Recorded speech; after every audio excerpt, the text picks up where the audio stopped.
La Nuit du Chasseur, c'est le film de 1955, adapté du roman terrifiant de Davis Grubb, et qui se fonde sur l'histoire du tueur en série Harry Power, qui a sévi dans les années 30 et fut surnommé Barbe Bleue. Devenu dans le roman puis dans le film le pasteur Harry Powell, incarné par le splendide Robert Mitchum, le métrage le voit s'opposer à un casting 5 étoiles, d'abord avec Shelley Winters, puis avec Lillian Gish, figure importante du cinéma muet. Le cinéma muet ainsi que l'expressionnisme allemand, ce sont les deux inspirations principales de cet unique film de Charles Laughton, d'une part dans sa direction d'acteur, et les exagérations et formidables mimiques de Robert Mitchum en sont la marque, d'autre part dans le travail du son et la place importante accordée à la musique, qui vient structurer le récit tout du long.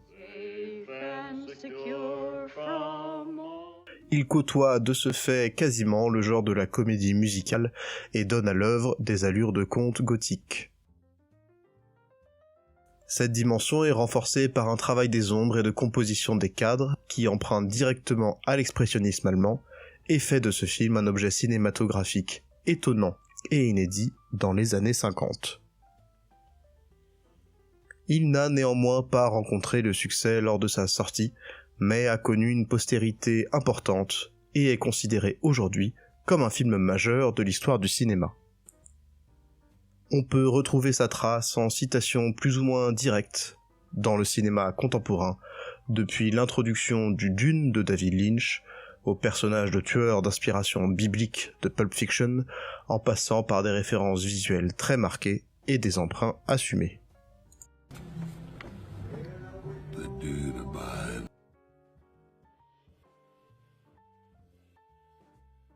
Cette scène de nuit de noces marque le tournant symbolique de la vie du personnage de Willa, qui, tout juste marié au pasteur Harry Powell, se prépare à le rejoindre dans leur lit commun. La scène débute en dehors de la chambre, et donc hors du contrôle du pasteur. Willa est face à son miroir et se regarde, et la gestuelle de l'actrice, au centre du plan, et donc en contrôle, transmet l'idée qu'elle se trouve désirable. Le miroir, lui, est néanmoins seulement suggéré.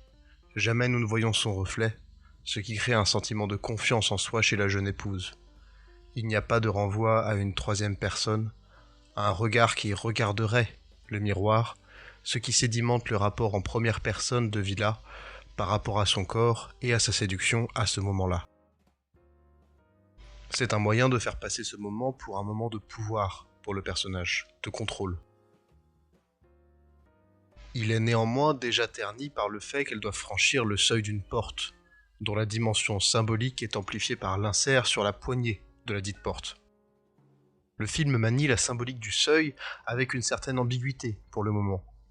Le seuil peut être symboliquement la signification d'une ouverture vers un nouveau cycle, une nouvelle réalité, mais aussi symboliser une limite à ne pas franchir, un point de non-retour. Ce plan permet à la fois de rendre manifeste l'angoisse de Willa. Le mariage et la nuit de noces sont bien un type de seuil, particulièrement avec un homme qu'elle ne connaît que si peu. Mais c'est aussi un moyen de faire germer inconsciemment chez le spectateur l'idée que quelque chose se joue dans ce franchissement, et donc plus loin dans cette scène. Le plan large qui précède d'ailleurs, où Willa éteint la lumière de la pièce par elle-même, est une indication du côté néfaste du seuil sur lequel elle se tient. Elle se plonge, par elle-même semble-t-il, dans le domaine de l'ombre, qui est symboliquement, tout au long du film, le domaine du pasteur. La composition du plan large encadré de larges bandes noires, fait ressentir au spectateur son statut de spectateur d'un drame qui se joue en isolant l'action et en la faisant exister comme sur une scène de théâtre, renforçant le sentiment de complicité de Willa, de partie prenante de son malheur futur. L'ouverture de la porte fait apparaître directement, sans crier gare, le costume du pasteur, dans un plan dont l'angoisse potentielle est atténuée par la composition musicale romantique de la scène.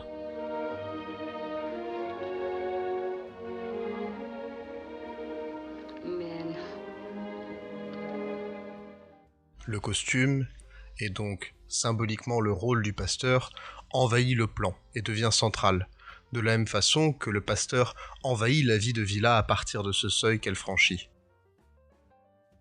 Il est directement lié au couteau papillon que Villa sort de la poche du costume, insistant de manière assez peu subtile sur la violence de ce qui se joue, le pasteur étant directement lié à l'objet qui ôtera la vie de la jeune femme. Néanmoins, c'est la réaction de Villa, attendrie par ce pasteur qui, au-delà de sa fonction ecclésiale, reste avant tout un homme, avec les attendus qui caractérisent un homme, qui est le plus structurante.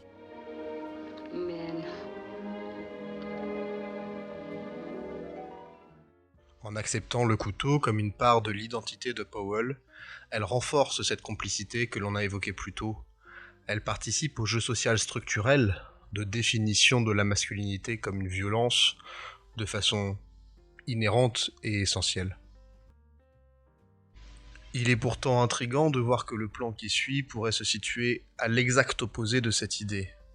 Ici, Harry Powell est une vraie belle au bois dormant, dans une situation de vulnérabilité absolue, de dos et endormi, et la composition du cadre vient renforcer cette impression en enfermant le personnage entre deux bandes sombres pour le rapetisser et donner un sentiment d'enfermement, tout en le situant dans la partie inférieure du cadre du plan, et donc dans une situation de faiblesse.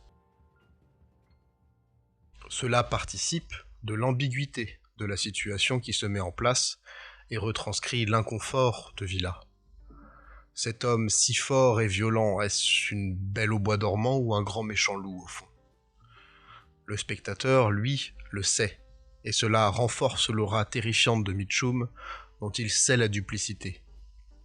À l'opposé, Shelley Winters est attendrie par cet homme qui, si rude, dort comme un enfant, dont elle pense qu'elle va, maternante, pouvoir s'occuper, et qui participe de son faux sentiment de pouvoir que la scène va très rapidement abolir. La scène se poursuit dans la chambre, et Villa clôt la porte derrière elle, comme pour renforcer l'aspect décisionnel de ce qui va se jouer, tout en laissant apparaître le costume du pasteur juste derrière elle, qui vient alors commencer à l'encadrer. À ce moment, aux prémices de la confrontation, le regard de Villa est droit, et elle est en situation de force dans le plan, car son regard est dirigé vers le bas, et est au-dessus de celui de son époux.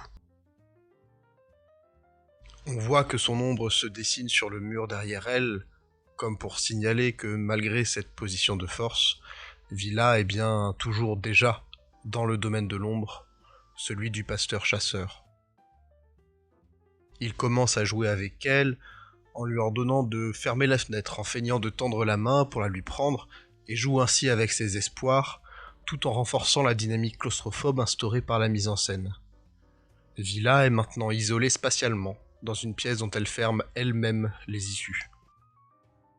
Le plan sur le dos du pasteur pose la dynamique confrontationnelle qui se déploie et indique déjà le mépris par lequel il va la traiter. C'est dos à elle qu'il commence à détruire oralement ses espoirs avant de se retourner dans un plan de même valeur que celui sur son dos, et ce retournement agit comme un dévoilement. Powell montre son vrai visage, c'est un monstre abusif qui va maltraiter la pauvre femme en la mettant face à sa concupiscence et à son péché. Suit une succession de chants contre chants, les premiers que l'on voit véritablement dans cette scène, et qui servent ici non pas à instaurer une dynamique de dialogue, mais à la subvertir en matérialisant un conflit ouvert. Cela passe par un jeu autour d'une subversion des codes usuels de la mise en scène. Ici, Mitchum a beau être en position qu'on pourrait dire de faiblesse, il est allongé. La plongée de la caméra est néanmoins si faible par rapport à cette position du corps, son menton est si relevé, son regard est vers le bas, indiquant son mépris, et son visage est positionné dans le quart supérieur gauche du plan, indiquant une position de force, la gauche étant symboliquement dans les images une évocation de la force. Face à lui, Shelley Winters est encadrée par les ombres, qui font comme deux bandes noires, et elle se recroqueville sur elle-même, comme si elle était percée par les paroles du pasteur, avant d'être percée par son couteau. Alors qu'elle est centrale et qu'elle regarde vers le bas, elle n'est pas du tout filmée en contre-plongée, ce que la scène par sa spatialité aurait pu justifier, mais que la dynamique ne justifie pas.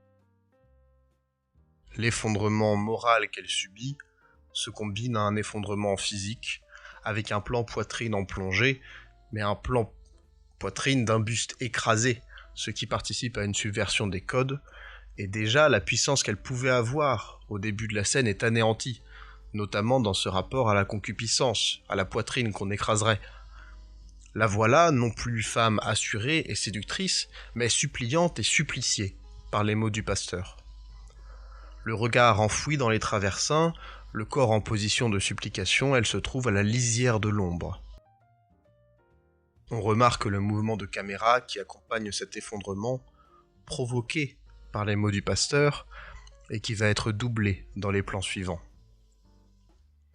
Le pasteur se lève ensuite et confirme physiquement son ascendant moral sur son épouse, et jusque sur la caméra, qui, si elle est très fixe, le reste de la scène, elle s'était mise en mouvement avec les mots du pasteur qui avait fait s'effondrer Villa.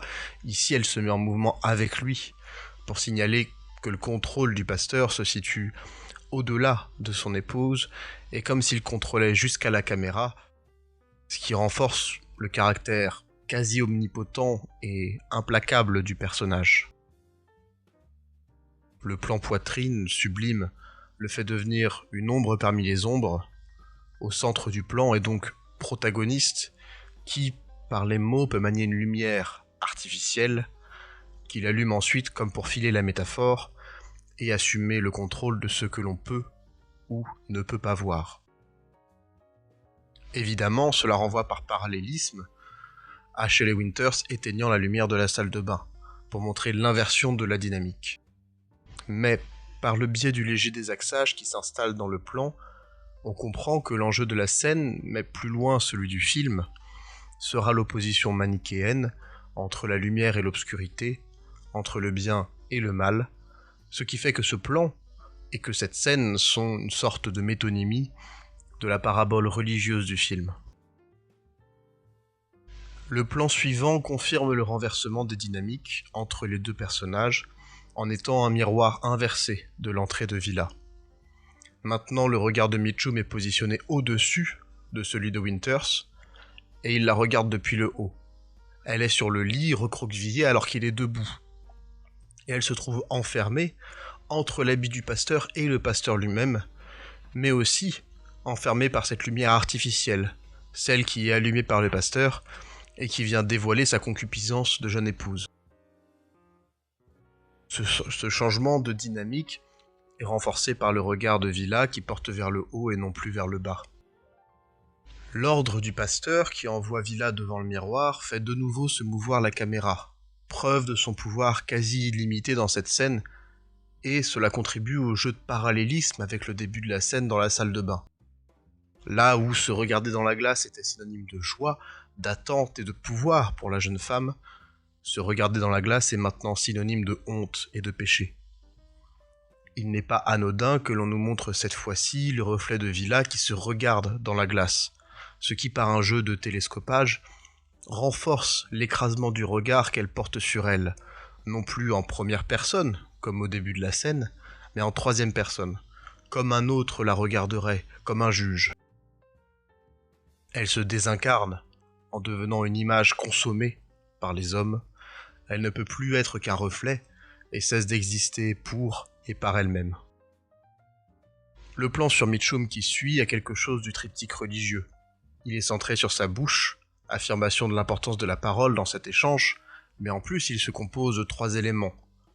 À gauche, le tableau de charge de cavalerie, métaphore de l'assaut donné par le pasteur sur son épouse, au centre Mitchum et sa parole, à droite l'ombre, qui est la vraie nature du personnage.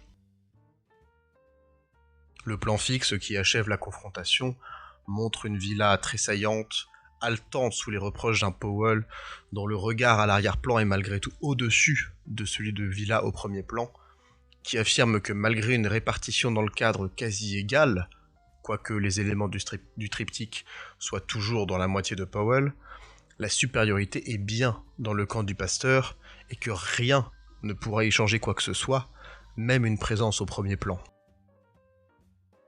Elle se conclut par l'action du pasteur qui éteint la lumière à son tour, venant mimer l'action de Villa qui a ouvert la scène en une appropriation sadique qui la laisse dans l'ombre. En épilogue, on voit le pasteur se recoucher dans sa position initiale, vulnérable sans l'être. Cet échange n'a strictement rien changé pour lui. Aucune difficulté là-dedans, aucun trouble dans sa paix. Il se recouche comme il était couché. C'est le contraire absolu pour Villa, qui ne peut maintenant plus exister que dans l'ombre quand elle débutait la scène dans la lumière. Elle est dès lors entièrement sous l'emprise du pasteur, et son terrifiant regard de supplique, tourné vers le ciel, indique qu'elle ne pourra plus regarder que vers le divin. La scène dans la chambre s'ouvrait avec un regard dans la lumière vers le bas, le péché, la chair, Mitchum. Elle est désormais dans l'ombre, et ne peut plus regarder que vers le ciel, et n'exister que pour son mari.